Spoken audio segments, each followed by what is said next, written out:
እሺ ከሰሞኑን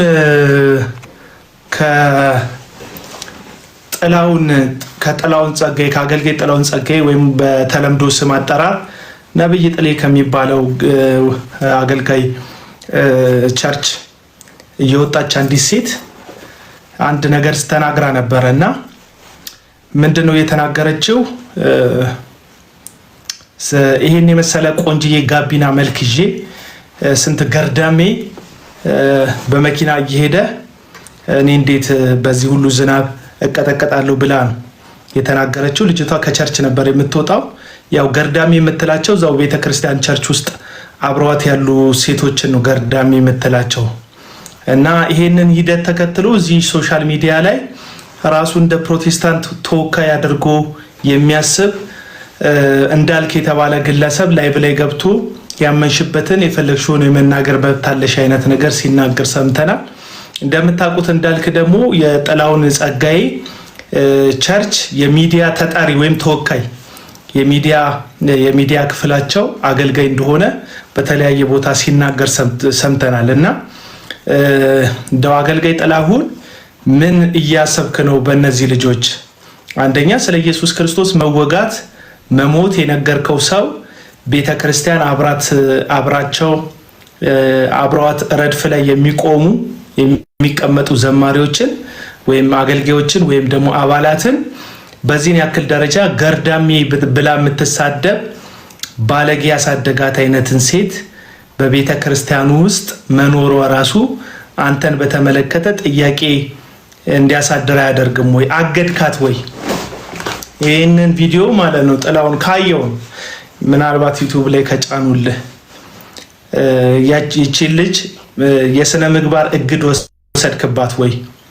የቤተ ክርስቲያኑ አቋም ይመስል ምንም አያመጡ የሚናገሩ ሰዎች እኛ ጴንጤዎች ካንቺ ጎን ነን ብሎ የሚናገረውንስ እንዳልክ ዘነበ የሚባል አጉራ ዘለል የሆነ ሁሉንም ንግግር በተቃርኖ የሚሞላ ከሌላ ቤተ እምነት ጋር ለመጣላት ብቻ ንግግርን የሚያደርግ ከኦርቶዶክስ ቤተክርስቲያን ኢየሱስ ገብቶት ሳይሆን በራሱ ድቁናውን አፍርሶ የወጣ ግለሰብ ኦርቶዶክሶች በአንድም በሌላም አደረሱብኝ የሚለውን ተጽዕኖ ጴንጤ የሚባል ምሽግ ውስጥ ገብቶ ለመሳደብና ለመበቀል የሚንተፋተፍ ስለ ወንጌል ሳይሆን ስለ ወንጌል ሳይሆን በዛ በኩል ያሉትን ሰዎች ስለማናደድና ስለመሳደብ ልዩነትን አስፍቶ ለማሳየት ቀንና ሌሊት ተግቶ የሚሰራ ያልበሰለ ጥሬ ግለሰብ። ያው እዚህ ፕሮቴስታንቱ ቤተክርስቲያን ውስጥ ሴሌብሪቲዎች በጣም የሚደነቁት አርቲስት ሆነክ ከኦርቶዶክስ ወደ ጴንጤ ከመጣክ እጅግ በጣም ይጨበጨብልሃል። ዘፋኝ ሆነ ከመጣ ይጨበጨብልሃል። ምንም ሆነ ከመጣክ ይጨበጨብልሃል። መጽሐፍ ቅዱስ በሚለው መንገድ በአንድ ነፍስ መዳን በሰማይ ታላቅ ደስታ ይሆናል በሚለው በመጽሐፍ ቅዱሳዊ መንገድ ቴንክ ያመሰግናለሁ ወንድም ማለት መጽሐፍ ቅዱሳዊ በሆነ መንገድ በሰው ነፍስ መዳን ደስ ብሏቸው ሳይሆን ይሄ ሴሌብሪቲ ስፒሪት አለ እዚህ ፕሮቴስታንቱ ልብ ውስጥ ሳይታወቅ የገባ ሾልኮ የገባ ሴሌብሪቲ ስፒሪት አለ። የአንድ ጎዳና ተዳዳሪ ነፍስና የአንድ ታዋቂ ሰው ነፍስ እኩል የማይመስላቸው ያልበሰሉ ብዙ ሰዎች አሉ በመካከላችን። አርቲስት ሲድን እግዚአብሔር ቪአይፒ ያለው የሚመስላቸው ሰዎች አሉ። ለአርቲስቶች ለነፍሳቸው ቪአይፒ ወንበር ያለው ዘመዴ የእግዚአብሔር መንግስት የነብይ ጥላውን ጸጋዬ ቸርች አይደለም። የእግዚአብሔር መንግስት ቪአይፒ ወንበር የለው። ያንተም ነፍስ የነገስታትም ነፍስ የማንም ነፍስ ለእግዚአብሔር እኩል ነው። ቪአይፒ ያለው የነጥላውን ቸርች ነው። ቪአይፒ ያለው ሌላው የምታውቃቸው ቸርቾች የግለሰቦች ቸርች ነው እንጂ በፍጹም ቪአይፒ የለውም። እና ከዚህ የተነሳ ቴሌቪዥን ላይ የሚታወቅ ሰው ሲመጣ ባጭሩ ፕሮቴስታንት ቤተ እምነት ውስጥ 10 ዓመት 20 ዓመት ለፍተው ካገለገሉ ሰዎች የበለጠ ተቀባይነት አለው፣ አድናቆት አለ። የሚፈጥረው ተጽዕኖ ከፍተኛ ነው።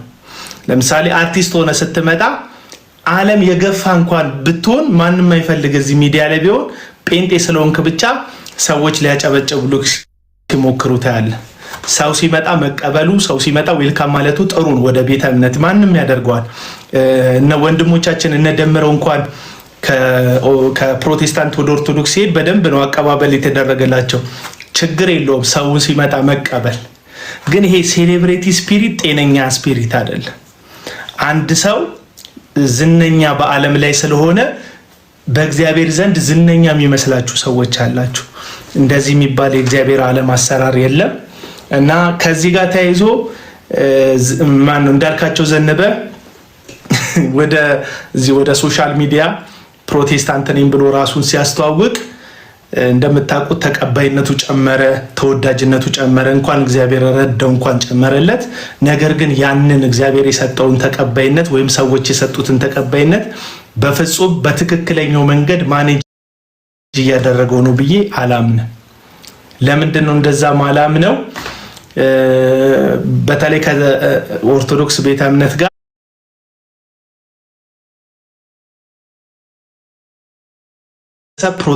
ፕሮቴስታንቱ የሚሰደብባቸውን ነገሮች ላይ መውቀስ ሲገባው መገሰጽ ሲገባው ልክ እንደዛች ገርዳሚ ሴቶች መኪና እየነዱ እኔ ይሄንን ጋቢን ይዤ እንዴት በዝናብ ሄዳለሁ የምትል ባለጌ ልጅ ሴት ሁሉ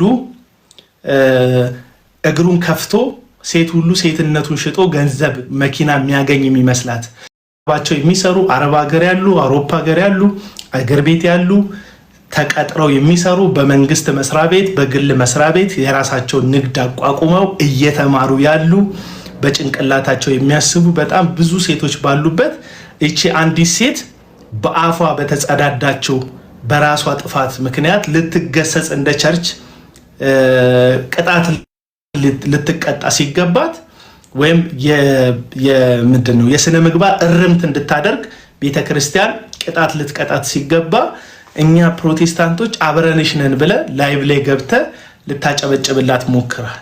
እኛ ከብልግና ጎን አንሆን፣ ከተጠቁ ሰዎች ጋር እንሆናለን፣ ከወደቁ ሰዎች ጋር ተሳሳትን ከሚሉ ሰዎች ጋር አብረን እንሆናለን። በድካም በማንነት ድንጋይ የበዛባቸው ሰዎች ጋር አብረን እንቆማለን። ይህቺ ግን ይቅርታ ጠይቂ እንኳን ስትባል ይቅርታ አልጠይቅም አውቄን ያደረኩት የምትል አጉራ ዘለል የሆነች ግለሰብ አብረንሽ ነን እኛ ፕሮቴስታንቶች ብሎ እንዳልካቸው። ስለዚህ እንዳልካቸው ዘነበ ትንሽ ብታረጋጋ፣ አሁንም ብታረጋጋው ጥሩ ነው። እንትናም ቼክ አድርገው ጉዳይክን ቼክ አድርገው የግልክን አዳራሽ ከከፈትክ በኋላ ማነ ጥላውን ጸጋዬ ራስን ፕሮፌት እያልክ መጠራ ሙሴም ያስተምር ነበር እያልክ የራስን ነብይነት ከታላቁ ነብይ ከሙሴ ጋር በንጽጽር ደረጃ እያቀረብክ የምትናገር ሰው አረጋጋው። ኢየሱስን የሚመስሉ ሰዎች ነው እያፈራ ያለው? ጌታን የሚመስሉ ሰዎች ነው እያፈራ ያለው? ወይስ ጥላውን ሲባል ጥፍራቸውን የሚያወጡ አንተን የሚመስሉ ለአንተ ታማኝ ከሆኑ ያንተን ማስታወቂያ እንዳልካቸው ዘነበ የቸርች ማስታወቂያ ከሰሩ ምንም ቢያደርጉ ምንም የማይባሉ ልክ ስተቱም ሲነገር ጥፋትም ትክክልም ሲነገር በቃ እኛ ከዚህ አካል ጎን ነን እንደሚሉ እንዳንዳንድ ካድሬ ነው እያፈራክ ያለው። መንፈሳዊ ካድሬ እያፈራህ ከሆነ ቼክ አድርገው መንገድህ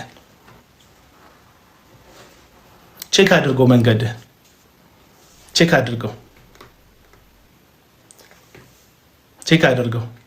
እንዴት አይነት አደገኛ ንግግር ተናጋሪ ነኝ አይደለም።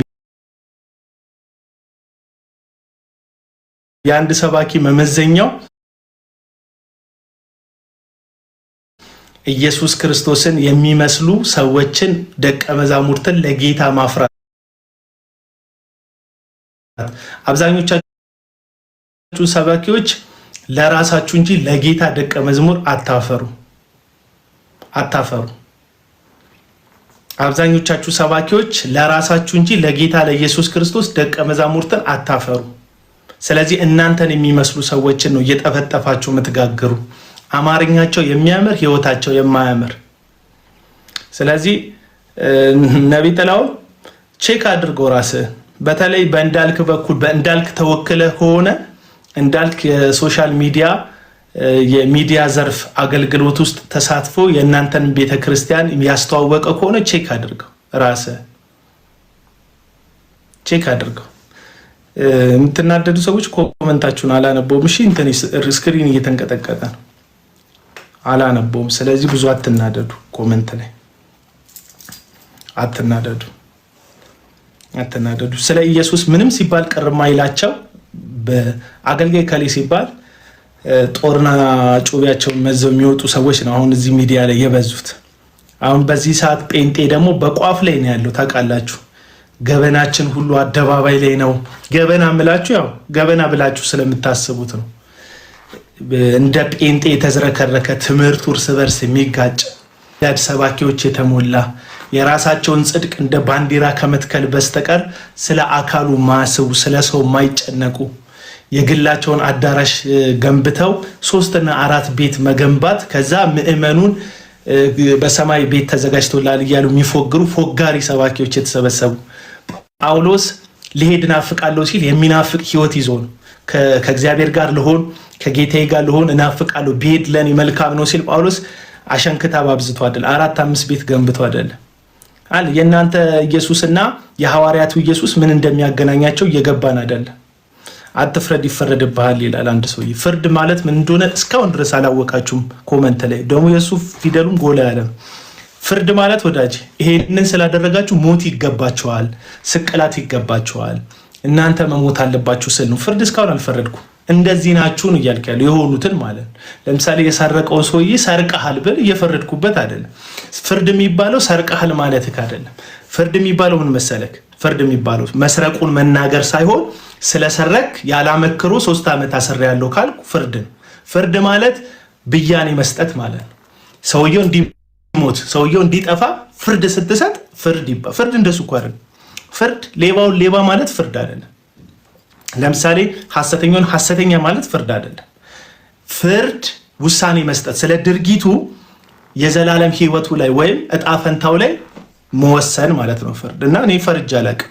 የምን ፍርድ ነው የምትሉት? ጭራሽ ፈርጃ አላውቅም። ሌባውን ሌባ አላለሁ። ለሌብነቱ ግን ሞት ይገባዋል አሊያም ደግሞ 5 ዓመት ሰሩት 6 ዓመት ሰሩት አልልም። ሄደ ፍርድ ቤት ቆመ ስለማታውቅ ነው። እኔ ሰሞንኛ ፍርድ ቤት ቆሜ ስለማቅ ዳኛና ፍርድ ምን እንደሆነ ገብቶኛል በጥቂቱ።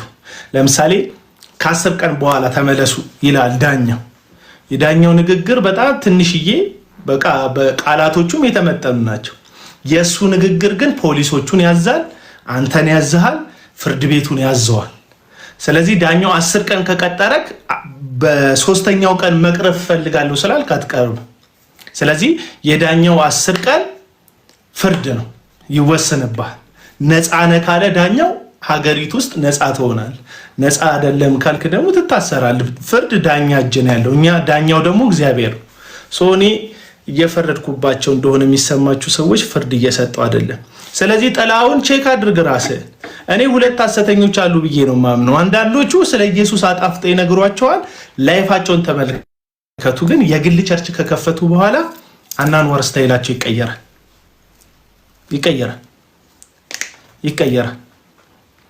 ልዩ አንድ ወዳጄ ምን አለኝ? ለምሳሌ ስታዲየም ለመሄድ ከመርካቶ የተነሱ ሰዎች ስታዲየም ለመሄድ ምንድን ነው የሚያደርጉት? በሜክሲኮ በኩል አድርገው ነው ስታዲየም የሚደርሱት። አዎ እንደዛ ነው። በሜክሲኮ በኩል አድርገው ነው ወደ ስታዲየም የሚደርሱት። ከሳሪስ የተነሱ ሰዎች ቤት በኩል አድርሰው ነው ስታዲየም አዲስ አበባ ስታዲየም የሚደርሱት። ከሳሪስ የተነሱ ሰዎች በምን አድርገው ነው የሚደርሱት? ቤት በኩል አድርገው ነው የሚደርሱት። በዚህ በኩል በታች በኩል ነው አይደል የሚመጡት። መንገዳቸው ይለያያል። ስለዚህ አንዳንዶቹ በኢየሱስን በጥሩ መንገድ ይነግሯችሁና መዳረሻቸው ግን ገንዘብ ነው። አንዳንዶቹ ደግሞ ሐሰታቸውን፣ ትንቢታቸውን፣ ውሸታቸውን ይነግሯችሁና መዳረሻ መንገዳቸው ግን ገንዘብ ነው። 2 አይነት ሐሰተኞች አሉ። ስለ ኢየሱስ አጣፍጠው የሚነግሩ ግን መዳረሻቸው ገንዘብና ጥቅም የሆነ አገልጋዮች አሉ። ሁለተኞቹ ደግሞ ምን አይነት አገልጋዮች ናቸው? ሙልጭ ያለ የሐሰት ትንቢት እየነገሯችሁ ሙልጭ ያለ የውሸት ትምህርት እየነገሯችሁ መዳረሻቸው ገንዘብ የሆኑ ሰዎች አሉ። ስለዚህ በዚህ በሳሪስ በኩል ወደ ስታዲየም የመጡትና በመርካቶ በኩል ወደ ስታዲየም የመጡት ሰዎች ነው መዳረሻቸው አንድ አይነት ነው፣ ግን የመጡበት መንገድ ይለያያል። እና እኔ አሁን ጽድት አድርገው ጥቅስ የሚጠቅሱ ሰዎችንም ነው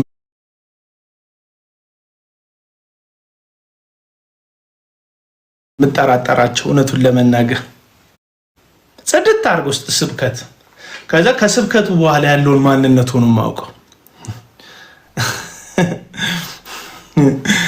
ዘለጠላው ነገ ተፋታ እኔ እኮ ጠላውን የበቃኝ እኮ ጌታ ኢየሱስ መጥቶ ቸርች ክፈት አላለኝም ባለ በሶስት ወሩ ቸርች ሲከፍት በቃኝ በቃ ማን ያለው ታዲያ በሶስት ወር ውስጥ ቸርች ከፈተ በቃኝ በቃ ቸርች መክፈት እቅድ የለኝም እግዚአብሔርም አላዘዘኝም ስለዚህ እኔ ቸርች አልከፍትም አሁን ጴንጤ መከራከር ያደርጉ ይሄን ሐሳብ ሰጥ ከሶስት ወር በኋላ ጌታ ብሎት ቢሆንስ ይለኛል ጌታ አይሎ እርግጠኛው ጌታ አላለው አዋጭ ነገር እድሉ ከተገኘ መሬት ከተሰጠ መስሪያ ገንዘብ ካገኘ በጣም አዋጭ ነገር ነው ቸርች ከዛ ሰው መጥቶ ከተሰበሰበልን ይሄው በሁለት ዓመት ባልሞላ ጊዜ ውስጥ አፍርሰን ቸርቹን አፍርሰን ሌላ ቸርች ልንገነባ ነው እያለ ነው ጠላውን ምን ተገኝቶ የትኛው ደቀ መዝሙር አፍርቶ አዳራሽ የሞላው የየትኛው ህዝብ ነው የሙሉ ወንጌል የመሰረተ ክርስቶስ የቃልዮት የመካነ ኢየሱስ የህይወት ብርሃን ህዝብ አይደል የተሰበሰበው ወንድማማች ቤተክርስቲያን ህዝብ አይደል የተሰበሰበው የራሱ ምእመናን አለ ያፈራው የራሱ ምእመናን አለው እሺ የራሱ ምእመናን አሉት እሺ ያስተማራቸው ጌታ እንዲቀበሉ ያደረጋቸው አሁን ያለበትን ቸርች አስፈርሶ ሌላ የሚያሰራ ምእመን አለው የራሱ ምእመን የለውም የራሱ ምእመን ጭራሽ የለውም እና ዞሮ ያው ነው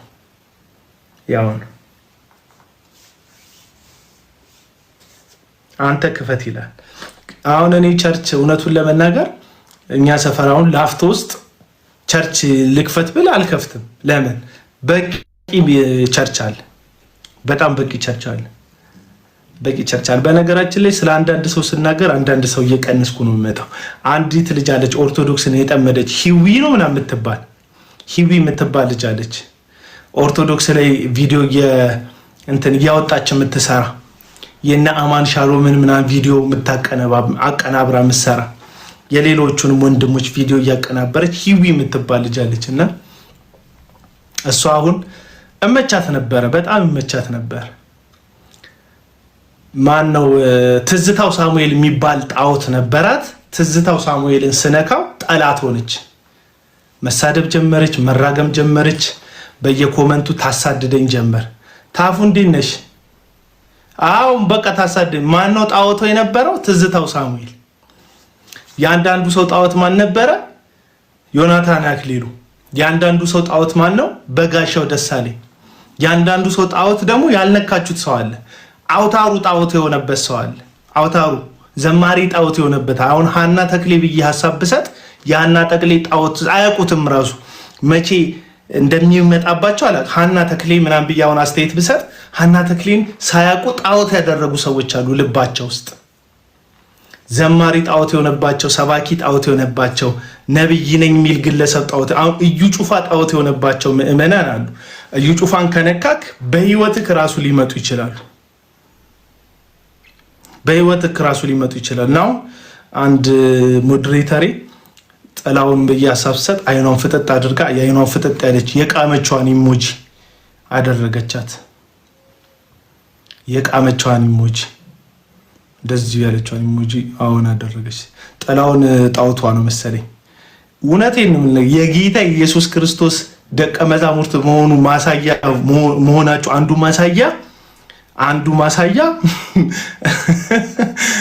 ማሳያ የሆነ አካል ሲነካ የምትቆምበት አቋቋም ራሱ አንድ ጉዳይ ነው ለምሳሌ ሰው እስክትጠሉ በህይወታችሁ እስክታሳት ይሄ ልጅ ያስጠላኛል እስክትሉ የሆነን ሰውዬ እንዲጠምዱት ካደረገ ስለዛ ሰውዬ መወራቱ ሰውዬው ጣዖት ሆነ እኔን ጨምር አሁን እኔን የምትወዱኝ አንዳንድ ሰዎች አላችሁ ስለኔ ሲወራ ስለኔ ሲነገር ሰውዬው በህይወትና በሞት ጠምዳችሁ ከያዛችሁት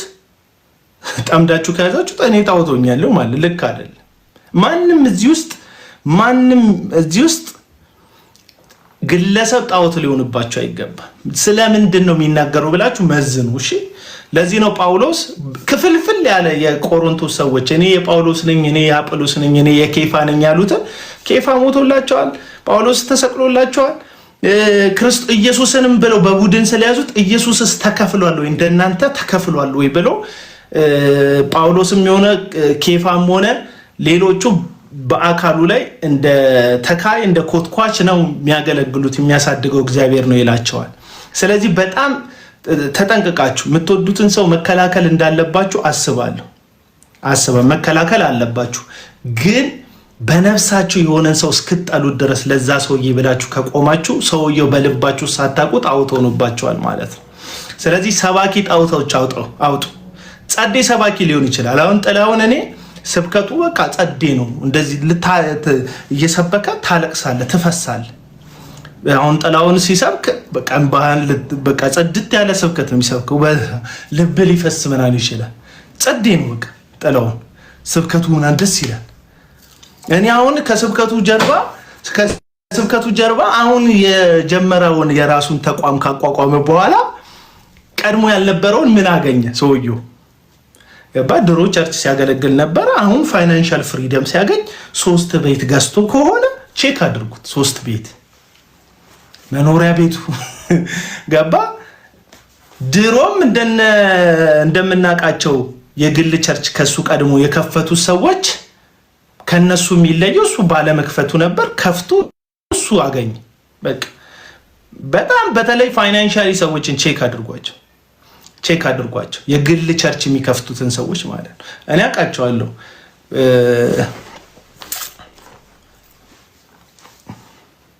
እና ቼክ አድርጓቸው። አገልጋይ በገንዘብ ከወደቀ፣ አገልጋይ በገንዘብ ማጭበርበር ውስጥ ከተገኘ በሁሉ ነገር ወድቋል። ኢየሱስ ክርስቶስ በአዲስ ኪዳን ላይ ለሁለት ጌቶች ልትገዙ አትችሉም ያለው ለገንዘብና ለኔ ነው ያለ፣ ወይም ለጌታ ለእግዚአብሔርና ለገንዘብ ልትገዙ። በገንዘብ ፌል ያደረገ አገልጋይ ስብከቱ ጸዴ ቢሆንም ፌል አድርጓል። ስብከቱ በጣም ገራሚ፣ ምንም አውዱን ጠብቆ ቢሰብክም ፌል አድርጓል ሰውየው። በገንዘብ ፌል ያደረገ ሰውዬ በገንዘብ ከወደቀ አንድ አገልጋይ በገንዘብ ተፈትኖ ዜሮ ከገባ በምንም ልክ አይደለም። ምክንያቱም ኢየሱስ ክርስቶስ ስለ ገንዘብ ከተናገረ በኋላ ምን አለ? የሰውነት መብራት አይን ነው። ከዛስ በሰውነታችሁ አይናችሁ ጤናማ ካልሆነ ሁሉም ሰውነታችሁ ጤናማ አይደለም ብሎ አስተማረ። በገንዘብ ጉዳይ ሰው ፌል ካደረገ ልክ የሰው አይኑ ከታመመ ሰውነቱ ሁሉ ጤናማ እንደማይሆን ሁሉ በገንዘብ ጉዳይ የታመመ ሰው ምንም ትክክል ሊኖር አይችልም። ሴክሹዋል ላይፉ ጤነኛ አይደለም። ፒዩሪቲ ወይም ቅድስና ላይ ችግር ይኖርበታል። ጽድቅ እግዚአብሔርን መፍራት ላይ ችግር ይኖርበታል። ምክንያቱም እንደ ጌታ በተጠቀሰው ወይም እንደ አምላክ በተጠቀሰው በገንዘብ ፌል ስላደረገ ማለት ነው። ለዚህ ነው ሐዋርያው ቅዱስ ጳውሎስ ዓለምን የሚወድ ከጌታ አይደለም ከእግዚአብሔር አይደለም ይልና ዓለምን መውደድ አለ የአይን አምሮት፣ ከዛ የስጋ መመካት፣ የአይን አምሮት፣ የስጋ ምኞት፣ ከዛ ስለ ገንዘብ ያለ መመካት። ይሄ በገንዘብ የሚመጣ ኮንፊደንስ ወይም በገንዘብ የሚመጣ ትምክት፣ ሰዎች እንደዛው ነገር ውስጥ ነው የሚገቡት፣ ትምክት ውስጥ። ለዛ ነው ዮናታን አክሊሉ በድፍረት ቪኤት ነው የሚነዱት ይሉናል እና አህያን እንዳ ይላል። ይሄ ትምክት ነው። አህያን እንዳ ይላል። ከዛስ ስብከቶቹን ስትሰሙ የአህያ ጋሪ ነርተን እናውቃለን እና ባለቤቴ ሲል ትሰሙታላችሁ። ትናንትና የአህያ ጋሪ እንደነዳ ለስብከት ማጣፈጫ የሚናገረው ሰውዬ አሁን ፋይናንሻሊ ስትሮንግ የሆነ ነገር በስብከትና በጌታ ስም ስላደራጀ ሰዎች ስለሚያነሱበት ጥያቄ በትምክትና በኩራት እና አህያን እንዳላችሁ ይላል በአደባባይ ማለት ነው። ገና ይላል እዩ ጩፋን ስሙት። ገና በካልሲያችን ማች ፕራይቬት ጀት ይኖረናል ይላል። ይሄ የገንዘብ ትምክት ይባላል። ገና ይኖረናል ፕራይቬት። ለምን ሆቴል ገንብተዋል፣ ፓላስ ሰርተዋል፣ የሚያስፈልጋቸውን ነገር አድርገዋል። ከብት ሲጠብቁ የነበሩ ሰዎች አሁን ልክ ከብት እንደ እረኛ ምን አድርገዋል? ጋርድ አቁመዋል። ስለዚህ ምንም ችግር የለባቸው። በጋርድ ነው የሚሄዱት። ትናንትና ለአንድ በሬ ለላሚቷ ነበሩ ራሳቸው እረኛ ነበሩ። አሁን ግን ልክ እንደ ላሚቷ የሚያግዳቸው ከኋላ የሚጠብቃቸው ደረቱን የወጠረ ጠባቂ አኖረዋል። በሽጉጥ ነው የሚንቀሳቀሱት። መሳሪያ ታጥቀው ነው የሚንቀሳቀሱት። እነዚህ ሰዎች የገንዘብ ትምክት ውስጥ አሉ። የገንዘብ ትምክት ውስጥ አሉ። ስለዚህ በገንዘብ ፌል ያደረገ አገልጋይ በሁሉ ነገር ፌል አድርጓል። አለቀ። እውነቴን ነው የምልህ። ጴንጤ በጣም የከሸፈበትን አንድ ጉዳይ ልንገራችሁ። እንደ ፕሮቴስታንት በሚዲያ ላይ ሆነ መሬት ላይ የከሸፍነው አንዱ ስለ ገንዘብ ያለን መረዳት ነው። ሚራክል መኒ የሚባል አሁን ሚራክል የሚባል ነብይ አለ። ሂዱ የስብከቶቹ 98% በላይ ስብከቶቹ ከገንዘብ ጋር የተገናኙ ናቸው። ሄኖክን ስሙት። ከገንዘብ ጋር የተያያዘ ኢየሱስን ብቻ ስበክ ይላል። ኢየሱስ እኮ ማደንዘዣ አይደለም። ማን ነብይ እንቶኒ ስምክ እየዘለለ ነው። እንኳን ዘለለብኝ። ከገንዘብ ጋር የተያዘ ስብከት ነው የሚሰብኩት። አዳዲሶቹን የነቢይ ሚራክል መንፈሳዊ ልጆች ነን የሚሉ ሚዲያ ላይ ውርውር የሚሉ ሰዎችን እዋቸው። 900 ሺህ ብር ገባልኝ እያለች ነው።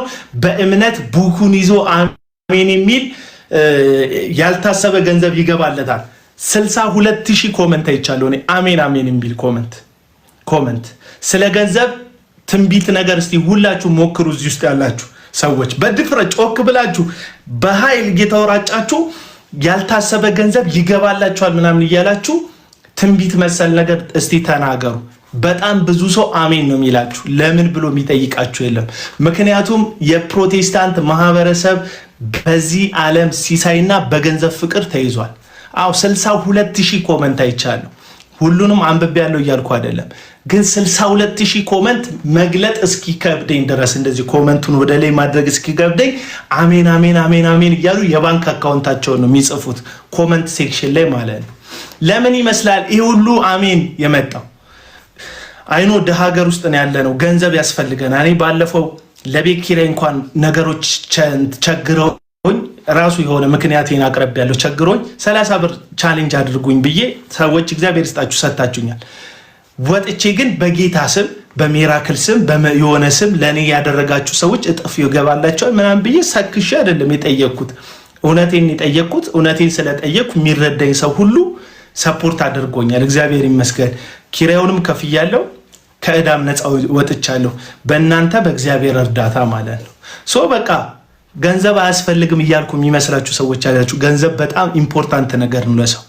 አውሮፓ ሀገር ሄዳችሁ የምትሰሩ ሰዎች፣ አሜሪካ ሄዳችሁ ተሰዳችሁ ከቤተሰባችሁ ርቃችሁ አረብ ሀገር የምትሰሩ ሰዎች አገር ውስጥ የሰው ፊት እያያችሁ የግል ድርጅት፣ የመንግስት ድርጅት፣ የራሳችሁን ድርጅት ከፍታችሁ ወይም የራሳችሁን ንግድ ድርጅት ከፍታችሁ ከገቢዎች ጋር ከሌላም ጋር ግብ እየገጠማችሁ የምትለፉ የምትሰሩ ሰዎች ገንዘብ ለማግኘት ነው የምትሰሩት። ምንም ጥርጥር የለውም። ገንዘብ እጅግ ኢምፖርታንት ነገር፣ ግን እንደ ዳነ እንደ መንፈሳዊ ሰው ገንዘብ ከእምነትህ በላይ ሲሆንብህ፣ ከህሊና በላይ ሲሆንብህ፣ ሁሉን ነገር ወይም በክርስቶስ የተሰራውን ጠቅላላ ጉዳይ ስለ ገንዘብ ስታደርገው ያ ከጤናማው ገንዘብን በጤናማ መንገድ ከመፈለግ ያፈነገጠ ይሆናል ማለት ነው። ገንዘብ መፈለግ ኢምፖርታንት ነገር ነው። ለዛ ነው ሰው የሚለፋው። አሁን ለምሳሌ ፋንትሽ ጊፍት ሰጣኛለች 0 ምናምን ፖይንት የሚሆን ምንም ይሁን ገንዘብ ነው። ይሄ ገንዘብ እነ ጆን ዳንኤል እነ ናሆም ፎንቴ ወይም ሌሎቹ ጌመሮች ሌሊቱን ሙሉ የሚያፈጡት እናንተን ለማዝናናት አይደለም። ጊፍት እንዲሰጣቸው ገንዘብ ለማግኘት ነው። ገንዘብ ለማግኘት ሁሉም እዚህ ቲክቶክ ላይ የምታያቸው ሰዎች አብዛኛውን ተፍተፍ የሚሉ ገንዘብ ለማግኘት። ገንዘብ የሚያስገኝ ጉዳይ ብዙ ሰዎች ይለፉበታል፣ ይሰሩበታል። ማን ነው አራዳ ብትለው ዓለማዊ ሰው ገንዘብ የያዘ ሰው ነው አራዳ ይላል። ዓለማዊ ሰው። መንፈሳዊ ሰው እንደዛ ነው ወይ የሚረዳው? ኢየሱስ እንደዛ ነበረ ወይ የሚረዳው? ሐዋርያት እንደዛ ነበረ ወይ የኖሩ ስትሉ በፍጹም አሁን ከምታውቋቸው ሰባኪዎች የተቃረነ ስብከት ነው ያላቸው ሐዋርያት። ገንዘብን መውደድ የክፋት ሁሉ ስር ነው ይላል መጽሐፍ ቅዱስ። መውደድ የሚለው መፈለግ ከሚለው ጋር ይገናኛል? አይገናኝም። መውደድ የሚለው ልክ እግዚአብሔርን በምትወድበት በዛ መልክና ልክ ገንዘብን መውደድ የኃጢአትም የክፋትም ስር ነው። ምክንያቱም ትገልለታላ፣ ትዋሽልለታላ። እግዚአብሔር ያላለህን አለኝ ትላለህ። አሁን እነዚህ የምታውቋቸው ሐሰተኛ ነቢያት እግዚአብሔርን ሳይሆን ገንዘብን ነው የሚወዱት። ለዛ ነው እግዚአብሔር ያላላቸውን ለአምላካቸው ለገንዘብ ሲሉ የሚዋሹት። በቃ ገንዘብ በጣም አደገኛ ጉዳይ ነው። ያጎረሱን የምትነክስ ሰው ይላል። ኮመንቶቹ ለምንድን ጎላ ጎላ? የሌሎቻችሁ ይነጥራሉ። እንደዚህ ያጎረሱን እጅ ነካሽ ትለኛለች አንዱ። ይሄም ራሱ ስለ ገንዘብ ነው። ጉርሻ ምናምን በነገርሽ ላይ ያጎረሱኝን እንትን ብየዋለሁ፣ አስመልሸዋለሁ። ስላጎረሱኝ እንዳትከሽኝ አስመለስኩት እኮ ወጣ አቃረኝና ወጣ የጎረስኩት። ከዚህ በኋላ አዲስ ነው ያለው፣ የራሴ የበለውት ነው ያለኝ። የድሮውን አውጥቼዋለሁ። ያጎረስኩኝ ዘመዴ ያጎረሱ ላይ የቀሩ ሰዎች አሉ። ያው ጉርሻ ላይ በቃ ክርስትናቸው እንደዚህ ነው። አጉርሷል ምን አስመለስኩት። ወጣ ምን ላድርግ? ወጣ የወጣ ነገር ተመልሶ አይበልም። አስወጣሁት እንዳለ ነገር እንትን ታዱሻ ሲናገር ባለፈው ከዮናታን ጋር መጨረሻ ታዱሻና ዮናታን ሲለይላቸው አብልቻለሁ ብለህ ከሆነ እንዲምትለኝ ያበላኸኝን ጣቴን ከትቼ አወጣዋለሁ አለ ታዱሻ።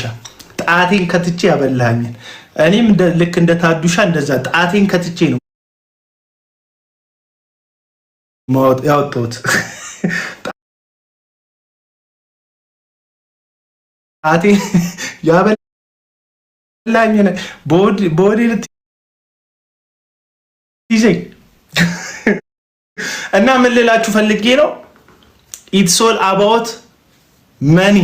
ቸርች ስብከቱ መኒ ገንዘብ ታገኛለህ ነው ስብከቱ። ብራዘር ኢየሱስ እንደዚህ ሰብኳል ወይ? ኢየሱስ እኮ እኔ ህይወት እንዲሆንላችሁ እንዲበዛላችሁ መጣዋል እንጂ ኢየሱስ የትኛው ቦታ ላይ ነው ገንዘብን አቆላምጦ ሲሰብክ የምታየው? አንድ ቦታ እንኳን ሊፈትኑት ሲሉ እንደ ህጋችን ለቄሳር ግብር እንድንከፍል ያዘናል ህጋችን። እና አንተ ምን ትላለህ መምህር ሆይ ብሎ ሲጠይቁት እስቲ ገንዘብ ስጡኝና ብሎ ነው የጠየቃችሁ። ከራሱ ኪስ ገንዘብ ሲያወጣ አታየውም። የክርስቶስ አገልግሎት በምንድን ነው የተጠበቀው የታጀበው ስትል ገንዘብ ሰፖርት የሚያደርጉት ሴቶች ነበሩ የተጠቀሱ በስም። ገንዘብ ለኢየሱስ ክርስቶስ አገልግሎት እንኳን አስፈላጊ ሆኖ ተገኝቷል። ለዚህ ነው ቤተክርስቲያን ገንዘብ የምትጠይቀው። በአዲስ ኪዳን ያልተጻፈውን አስራት እንኳን ቤተክርስቲያን ከብሉይ ኪዳን ተውሳ አስራት የሚባል ነገርን ተቀብላ ገንዘብ ለአገልጋዮች ስለሚያስፈልግ 1/10ኛውን ተቀበላለች። በአዲስ ኪዳን እንኳ አስራት የሚባል ትእዛዝም ህግም የተሰጠ ትእዛዝ የለም። በቀጥታ ለብሉይ ሰዎች ለመቅደስ ስርዓት ላላቸው ለአይሁዳውያን የተሰጠ ትእዛዝ ነው የአስራት ትእዛዝ። አዲስ ኪዳን ላይ ግን አምጥተነው እንቀበለዋለን። ለምንድን ነው ወተን አስራት አስፈላጊ አይደለም አንቀበል ምናምን ብለን ማናስተምረው? ያስፈልጋል። ሙሉ ጊዜ አገልጋዮች አሉ፣ ደሞዝ ያስፈልጋቸው። ቤተክርስቲያን ወጪ አለባት፣ ደሞዝ ያስፈልጋል። ለሲስተሙ ለአስተዳደሩ የሚያስፈልጉ ብዙ ነገሮች አሉ። በምእመን ያ ነገር መሸፈኑ ምንም ክፋት የለውም። አስራት ተብሎ ግን አሁን የባለፈው ወር አስራቴን አልከፈልኩም ብለሽ ጸጸት እንደዚህ የሚገልሽ ሴትዮ ከዚህ ቀንበር መጻወጣት አለብሽ። መስጠት ጥሩ ነው፣ ለቤተ ክርስቲያን መስጠት ጥሩ ነው። ግን ጸጸት ምናምን የሚያዞርሽ ከሆነ ደግሞ እሱ ችግር ነው። የሆነ እንደሰረቅሽ የሆነ እንደዘረፍሽ ምናምን የሚሰማሽ ምንም የዘረፍሽው ነገር የለም። ያንቺ ነው ብሩ። አገልጋዮች ደሞዝ ያስፈልጋቸዋል፣ ልጆቻቸውን ማሳደግ አለባቸው። ለዛ በፍቅርና በቅንነት መስጠት አለብሽ። አለቀ። ከዛ ባለፈ አዲስ ኪዳን ላይ ስጡ፣ በፍቅር ስጡ ነው ትእዛዛቱ። አለቀ። ስለዚህ ገንዘብ አያስፈልግም አይደለም እያልኩ ያለሁት እንድትረዱኝ ነው። ገንዘብ ያስፈልጋል። ግን ገንዘብ ስለሚያስፈልግ እግዚአብሔር ያልተናገረህን ተናገረኝ ብለህ የምትናገር ከሆነ አምላክህ እግዚአብሔር ሳይሆን ገንዘብ ነው። ለገንዘቡ ብለህ ማለት ነው። ለገንዘቡ ብለህ አሁን እኔ ኦልሞስት 6 ሰዓት ሊሆን ነው በኢትዮጵያ ሰዓት አቆጣጠር 11 ሰዓት ከ56 ያሳየኛል። 11 ሰዓት ከ56 ያሳየኛል። እኩለ ሌሊት ሊሆነው እኩለ ሌሊት ላይ የሆነ ሰውዬ ጥስጥስ አድርጎ የሚሰድበኝ ሰውዬ አለ። ምንም እኮ የተናገርኩት ክፉ ነገር የለም። ገንዘብ የክፋት ሁሉ ስር ነው። ይሄ ስብከት ነው። ከገንዘብ ፍቅር ነፃ መውጣት አለባችሁ። ያቺ ልጅ ከቤተ ክርስቲያን እየወጣች ይሄ ሁሉ ገርዳሜ ይሄ ሁሉ የቤት ሰራተኛ በመኪና ሲሄድ እኔ በዚህ መልኬ ገንዘብ በዚህ መልኬ በእግሬ መሄድ የለብኝም የሚል ሜንታሊቲ ቢውልድ ያደረጋችሁ ቸርች ውስጥ ቁጭ ብላ ነው።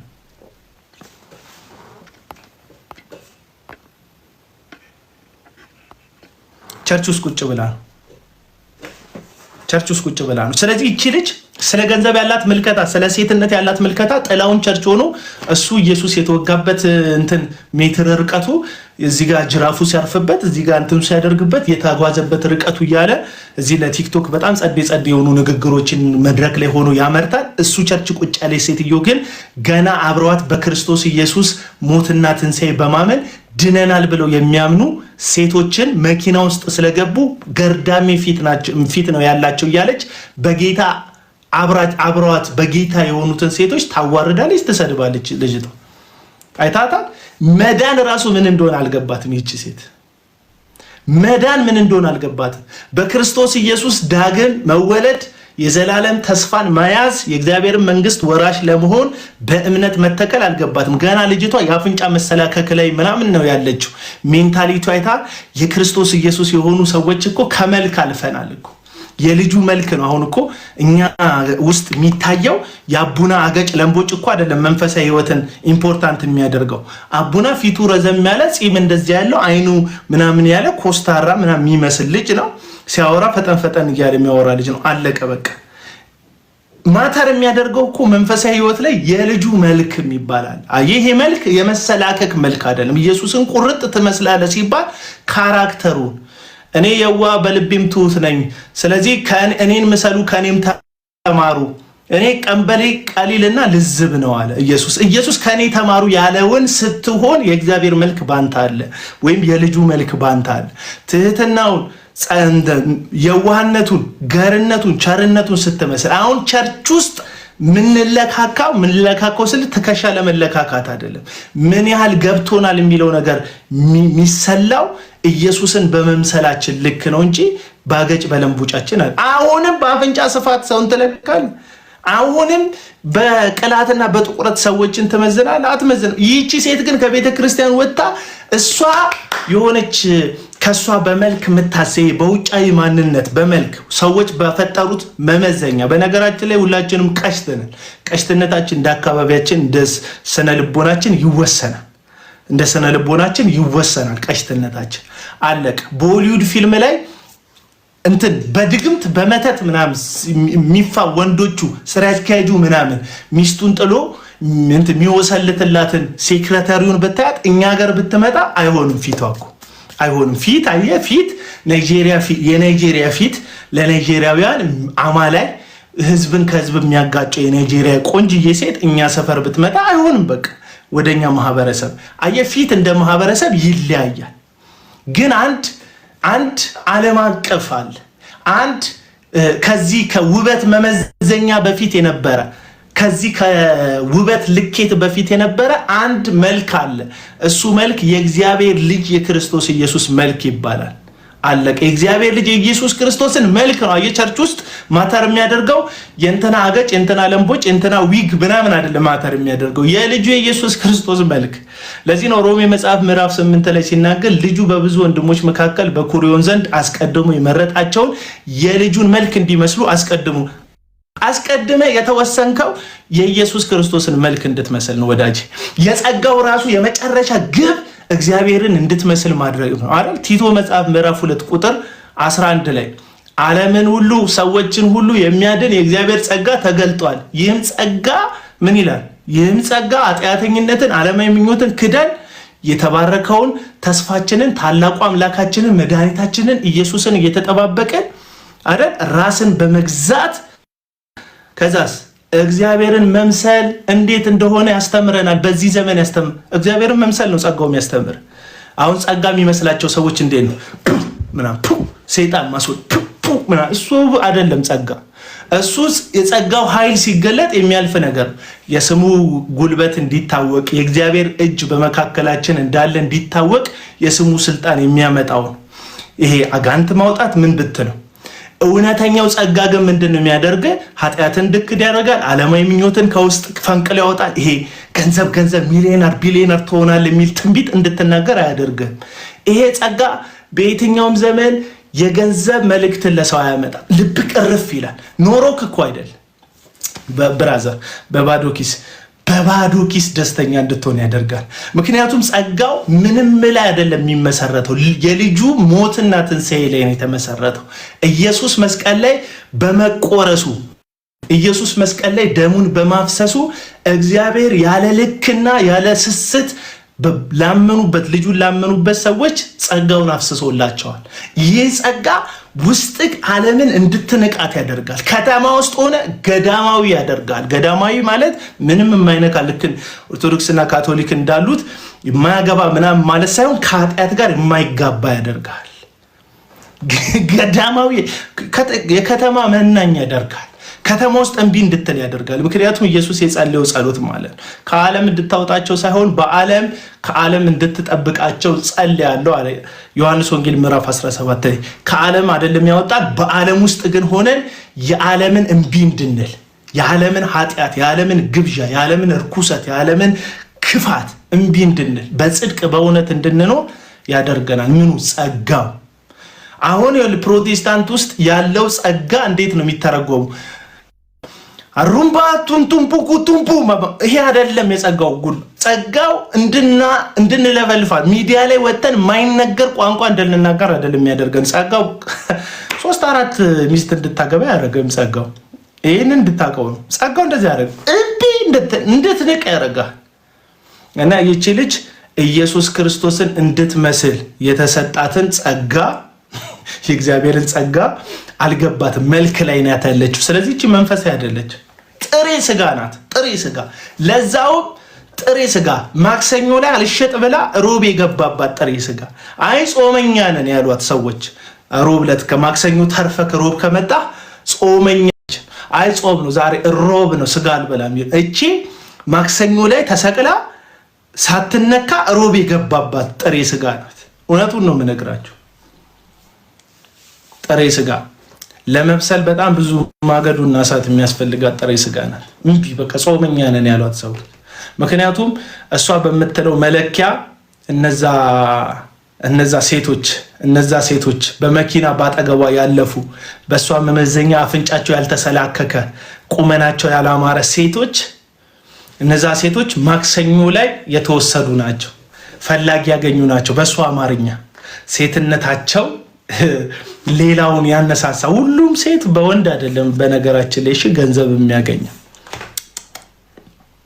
እኛውን የሴት መብት ተከራካሪ ልታረጊ እና አስባችሁታል? አሁን እሺ የቸርች እንግባ ይለኛል አንዱ። አድራሻ ጠፋ። ምን ነው ቸርች በየ10 ሜትሩ አለ። አንዱ ቸርች ገባ፣ የፈለግከው ቸርች። ግን ቸርች ስትገባ ምን መመዘኛ ያድርግ መሰለ ብራዘርዬ? 14% ነው የቀረው። በፍጥነት ነው የሚያልቀው ስልኬ። አሳጥሬ ልንገር። ምን መመዘኛ ያድርግ መሰለ? ስትገባ ፒኤልሲ ነው ወይ ፕራይቬት ሊሚትድ ካምፓኒ ነው ወይ የሰውየው ነው ወይ ቸርቹ? የሰውየው ከሆነ የጌታ አይደለም ቸርቹ፣ የጌታ አይደለም። የሰውየው ከሆነ የጌታ አይደለም። ቤተ ክርስቲያኔን በዚህ አለት ላይ እመሰርታለሁ አለ ኢየሱስ። ጴጥሮስ በተናገረው መገለጥ ላይ አንተ የሕያው አምላክ የእግዚአብሔር ልጅ ነህ ሲለው ይህንን ስጋና ደም አይደለም የገለጠልህ፣ ይህንን አባቴን የገለጠልህ፣ ቤተ ክርስቲያኔን በዚህ አለት ላይ መሰረታለሁ። ከዛ ቤተ ክርስቲያኔን እርግጠኛ መሆን ያለብህ ኢየሱስ ያችን ቤተ ክርስቲያን ይላታል ወይ? ኢየሱስ ቤተ ክርስቲያን የማይላት ቤተ ክርስቲያን ውስጥ አትሁን። ያ የኢየሱስ ቤተ ክርስቲያን ካልሆነ የኃይለ ኢየሱስ ቤተ ክርስቲያን ነው። የሰው ከሆነ የኢየሱስ አይደለም ቤተ ክርስቲያኑ። ስለዚህ የሰው የግለሰብ ቸርች አትሄድ። እኔ አልሄድም። የግለሰብ የፈለገ ጣፋጭ አድርጎ ቢሰብክ የሱ ከሆነ አልሄድም። በማንም ሊመሰረት ይችላል። የተመሰረተው ግን አለቱ ላይ፣ የሐዋርያት ትምህርት ላይ፣ የነቢያቱ ትምህርት ላይ፣ የአባቶች ትምህርት ላይ፣ መጽሐፍ ቅዱሳዊ መሰረት ላይ፣ ቃሉ ላይ የተመሰረተ ከሆነ ቤተክርስቲያኑ ችግር የለውም ሂድ። ከዛማ እዛ ቤተክርስቲያን ውስጥ የሚገለጠው ጸጋ እግዚአብሔርን ለመምሰል ይረዳሃል ወይ? ዓለማዊነትህን ከውስጥህ እያወጣ ከዛ እግዚአብሔርን እንድትመስል ያደርጋሉ የሚለውን ቼክ አድርግ። በቃ እሱን ቼክ አድርግና እንደዛ ከሆነ ጥሩ ነው። ከትናንት ዛሬ መንፈሳዊነትህ ማጸልይ ሆነ ከሄደክ ምጸልይ ከሆንክ ማታነበውን ሄደ የምታነብ ከሆንክ ኃጢአትን እንደፈለግ የምትጎነጭ ሆነክ ስትሄድ እዛ ግን ኃጢአትን ሬት እንዲል እንዲያስጠላ ጽድቅ፣ ቅድስና፣ ህይወት በምልልስክ እንዲገለጥ ካደረገ ጸዴ ነው ቸርቹ ሂድ፣ ጸዴ ነው ቸርቹ ሂድ፣ ቤተክርስቲያኑ ጸዴ ነው ሂድ። ግን ምንም መጣጣ የለውም እያለ ልምምድ ውስጥ ኃጢአት ውስጥ የሚዘፍቅ ከትናንቱ የባዘ የተዘረከረከ የርተርመጠመጠ ህይወት እንድትኖር የሚያደርገው ከሆነ ጥያቄ ጠይቅ። ይሄ ቤተክርስቲያን ነው ወይ ብለህ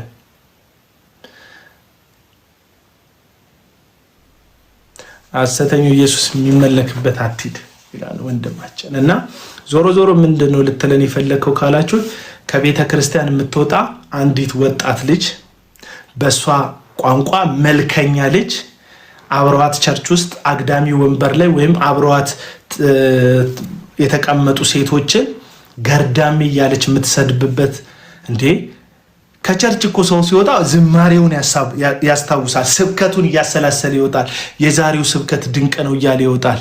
ጌታ ሆይ እናመሰግናለን፣ ዛሬ የነገርከኝ ቃል እያለ ቃሉን ወፎች እንዳይወስዱበት፣ መንፈሳዊ ወፎች እንዳይለቅሙበት እየተንከባከቡ ቤት ከቻለ ራት በልታ ለመጸለይ ወደ ማሰብ ምናምን መምጣት ያለባት፣ ወይ መዝሙር እየዘመረች ምናምን መሄድ መቀረጽም ያለባት።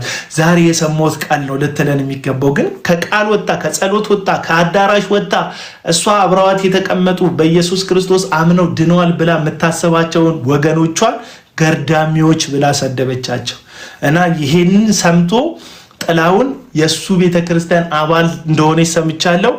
የእርምት እርምጃ ካልወሰደባት በአደባባይ ይቅርታ እንድትጠይቅ አሊያም ደግሞ ዲሲፕሊን እንድትደረግ ካላደረገ ራሱ ጥላውን ጋር ችግር አለ። ምክንያቱም እንደ ፕሮቴስታንት አንድ ላይ የተወቀጥ ነው። እዚህ ጋር በየሚዲያው እየመጡ ትንቢት ሁሉ ስለ ቢሊየን እና ስለ ቸርች እኮ ባንክ ውስጥ ገንዘብ እንደዚህ አይጠራም፣ ቸርች ውስጥ እንደሚጠራ ሄኖክ ጂፒኤስ አዳራሽ ላይ ማን ነው እዩ ጩፋ አዳራሽ ላይ የእስራኤል ዳንስ አዳራሽ ላይ ሚራክል የሚባል ግለሰብ አዳራሽ ላይ ሌሎቹም አዳራሽ ውስጥ ገንዘብ በቁጥርና በይዘት የሚጠራውን ያክል ንግድ ባንክ ውስጥ ራሱ ስለ ገንዘብ እንደዚህ የሚወራ አይመስለኝም። እንግዲህ ንግድ ባንክ ገንዘብ መቁጠር፣ ገንዘብ ማስገባት፣ ገንዘብ ማውጣት ነው ስራው። የተቋቋመበትም ዓላማ ገንዘብ መሰብሰብ፣ ከህዝብ ገንዘብ መስጠት፣ ማበደር፣ የማይከፍል ሰው ከሆነ በአራጅ መሸጥ፣ ይሄ ከገንዘብ ጋር የተያዘ ነው ባንክ ቤት ስራው። ባንክ ቤት ራሱ እንደዚህ ስለ ገንዘብ የሚወራ አይመስለኝም። የእግዚአብሔር ምስባክ የክርስቶስ ምስባክ ያለበት ቦታ ጌታ ነው የሚከብረው፣ ደሙ ነው የሚገነው፣ ኢየሱስ መሞቱ ነው የሚታወጀው፣ ወንጌል ነው የሚደብቀው። የሰውን ኃጢአተኝነት ስለ ኃጢአት የእግዚአብሔር ፍቅር እግዚአብሔርን ልጅ እንዴት መስዋዕት እንዲሆን እንዳደረገ እንደሞተ እንደተነሳ በሶስተኛው ቀን ከሙታን ተነስቶ በአባቱ ቀኝ እንደተቀመጠ በሕያዋንና በሙታን ሊፈርድ ዳግም እንደሚመለስ ነው ልትናገር ልሰብክ የሚገባት ቤተክርስቲያን አድምቃ መናገር ያለባት የሰውን ኃጢአተኝነት፣ የሰውን መውደቅ፣ የእግዚአብሔርን መሐሪነት፣ የእግዚአብሔርን ይቅርባይነት ያመነ ሰው የሚቀበለውን ተስፋና የእግዚአብሔርን መንግስት ሙላት ነው እንጂ መስበክ ያለባት ቤተክርስቲያን ምን ጊዜ ኖሯት ነው ስለ ገንዘብ ምናምን የምታወራው? መጽሐፍ ቅዱስ ሲናገር እኮ አይደል የራእይ መጽሐፍ ምዕራፍ 12 ላይ ሚካኤልና መልአኩ ዘንዶን ተዋጉት እኮ ይላል። ስለዚህ ስለ ሰይጣን ዮሐንስ ይነግራል። ጥቂት ጊዜ እንደቀረው አውቆ በታላቅ ቁጣ ወደ እናንተ ወርዷል። ሰይጣን እንኳን አንድ ጉዳይ ያውቃል። ሰይጣን ምን ያህል ጊዜው አጭር እንደሆነ ስለሚያውቅ በተቻለ መጠን ጨፍሮቹን አሰማርቶ የሰውን ልጆች ሁሉ ከእግዚአብሔር ልጅ ከክርስቶስ ኢየሱስ መንግስት ለማውጣት በኢንተርቴይንመንቱ ይሰራል፣ በዘፈኑ ይሰራል፣ በገንዘብ ይሰራል፣ በኃጢአት ይሰራል፣ በፖርን ኢንዱስትሪው ይሰራል። ባለስልጣኑ በስልጣኑ ተመክቶ ድሃውን ምስኪኑን ይረግጣል። ምስኪኑ ከሱ በታች ያለውን ምስኪን ይረግጣል። እርስ በርስ ያፋጀናል፣ ያናክሰናል ሰይጣን። ቤተክርስቲያንን ደግሞ ሰይጣን የሚያደርጋት ቤዛዋን፣ መድኃኒቷን፣ ፈራጇን፣ ሙሽራዋን ኢየሱስን ረስታ ገንዘብና ምድር ላይ ፎከስ እንድታደርግ ነው የሚያደርጋት። በማን? በሰባኪ በኩል ነብይ ነኝ በሚል ሰው በኩል፣ ቄስ ነኝ፣ አገልጋይ ነኝ፣ ሰባኪ ነኝ በሚል ሰው በኩል ዓለማዊነትን ወደ ቤተክርስቲያን ያስገባል። አለቀ እኮ ይህን የሰይጣን ስራ። ሰይጣን ጥቂት ጊዜ እንደቀረው ያውቃል። የፕሮቴስታንት አብዛኛውን የፕሮቴስታንት የጴንጤ በተለይ የጴንጤኮስታል ሰባኪዎች ጌታ መምጣቱን የሚያውቁ አይመስለኝም። ገና ይጥሉናል፣ ፑፍ እያለ ይጥለናል። ብራዘር መውደቂያ መነሻ ጊዜ የለን። ወንጌል እንስራ፣ ኢየሱስን እናድምቅ። ይሄንን ትርኪ ምርኪንቶ እንትን አሻጥሩን ምናምን ተንኮሉን እንቶ ያንተ መመጻደቂያ አይደለችም ቤተክርስቲያን። ከረባተና ሱፍን ማስማሚያ አይደለችም። ገና ፕራይቬት ጀት ይኖረናል። ይሄ ንግግር ውስጥ ምን ያለ ይመስላል? ገና ጌታ ኢየሱስ አይመጣም። እኔ ፕራይቬት ጀት እስኪኖረኝ ኢየሱስ አይመጣም እያለ ነው። ቤተክርስቲያን ግን እንደዚህ አይደለም ስብከቷ።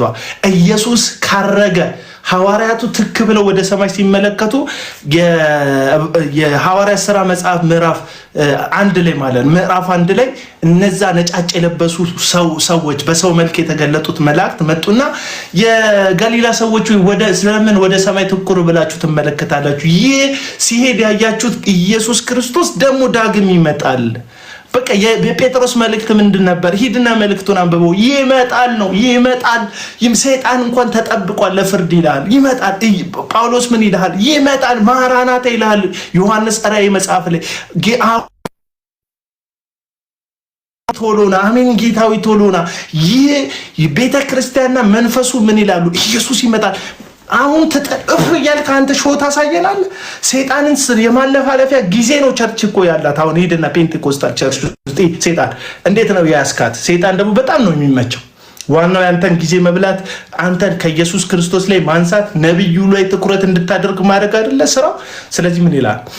በልጅነቷ ነው ያስኳት። በጣም ፕሮፌት አንተን በጣም ስለምትወድቅ እንዳትመጣ አድርጌ ነበረ ቴሌቪዥን እሷ ግን እንዲህ አለችኝ። በቃ ሰይጣን ሴትዮዋ አስቸግራ ነብዩን እንዲያይ እንዳደረገችው ነው ይፎግራል። አንተ እያለ ከዚህ ምድር መስራት አንችልም ይላል ሰይጣን፣ ይላል ይዋሻል። ምክንያቱም ኢየሱስ ሲናገር ስለ ሰይጣን ውሸታም የውሸት አባት ነው። ውሸትን ከራሱ ይናገራል። ከሆነ ቦታ ተውሰን አይደለም።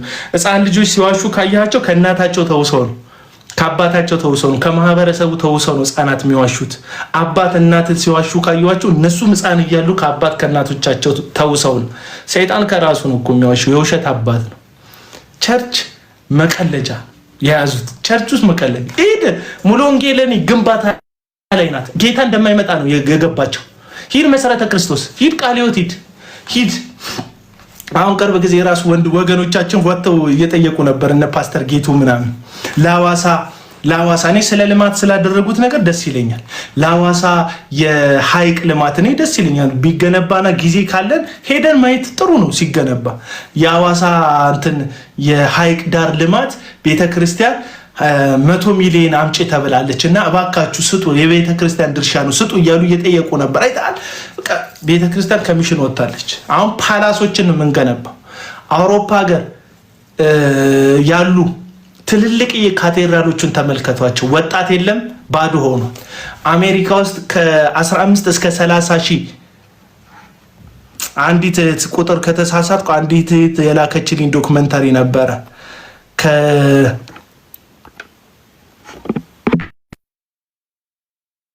እንትን ሰጠኝ።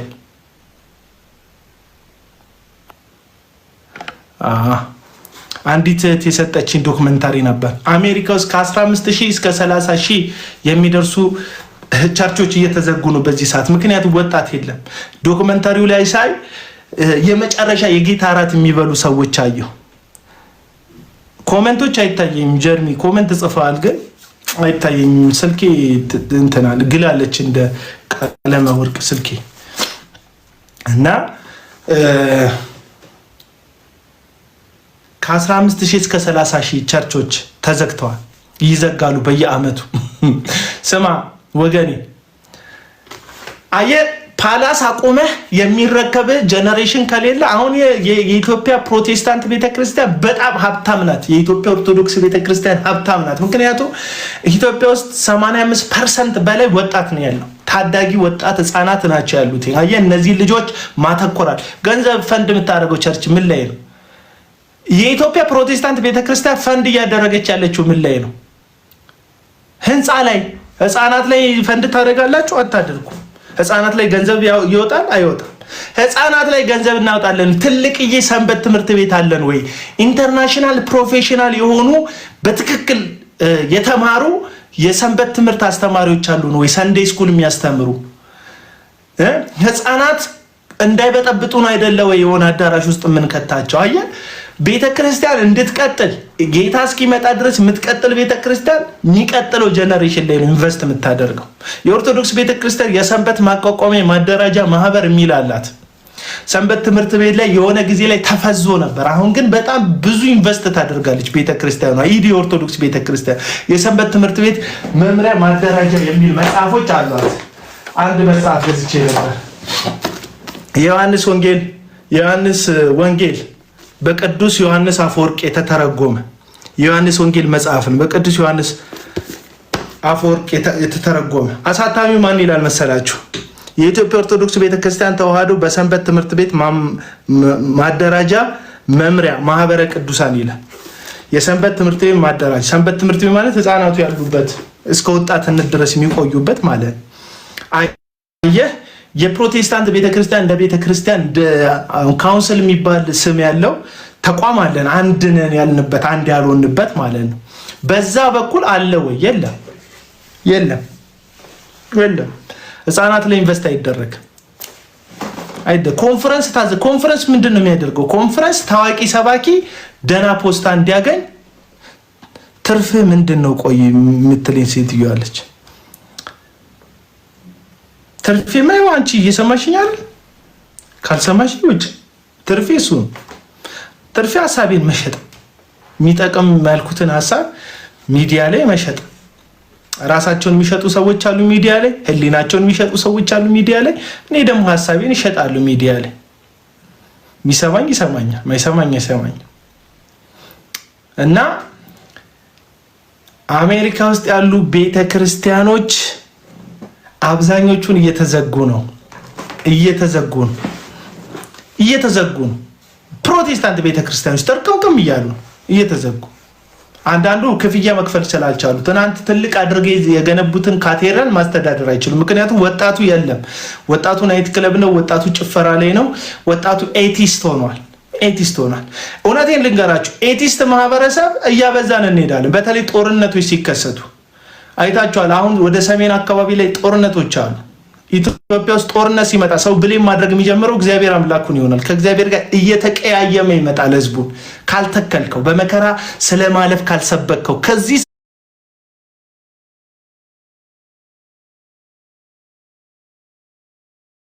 ጀምሩ መስቀል ያልሰበከ ኢየሱስን ያልሰበከው መስቀል ያልተሸከመ ክርስቲያን ጦርነት ሲከሰት ብሌም የሚያደርገው እግዚአብሔርን ነው።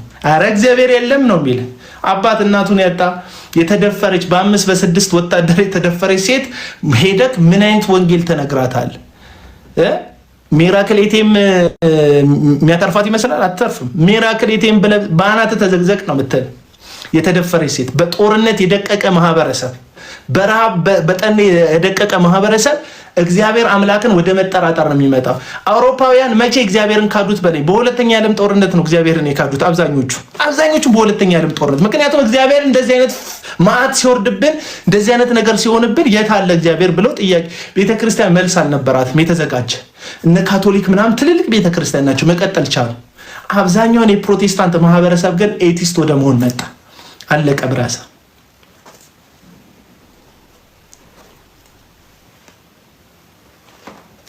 ኤቲስት ማህበረሰብ ከማፍራታችን በፊት አሁንም መስቀሉ ስለ መስቀል፣ ለዚህ ነው ሐዋርያት ያስተማሩት በመከራ ስለመጽናት ነው። ድንገት መከራ የመጣበት ፕሮቴስታንት ሆነ